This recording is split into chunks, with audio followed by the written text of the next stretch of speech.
One of the biggest trade-offs over the last 100 years has been about free speech.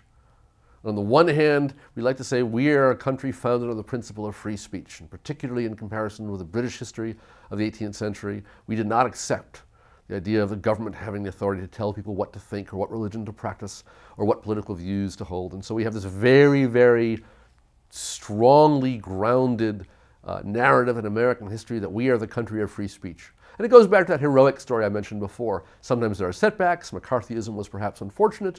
In the 1920s, we put people in jail for having the wrong political views, but we outgrew that. We matured. We're better now, and we understand the core centrality of free speech to all forms of freedom. Well, that's great, but right now we're engaged in a deadly conflict on a global scale with forces who are aligned with a movement that has a very particular religious ideology. And are we still just as committed? Are we still just as sure that it's crucial to us that people be allowed to give radio broadcasts explaining how wonderful Al-Qaeda is, or why America is evil and must be destroyed? Even now, the way we may have been before 9/11. And it goes back to what I said before, how seriously you take civil liberties, or what civil liberties you take really seriously, define what you think America is about.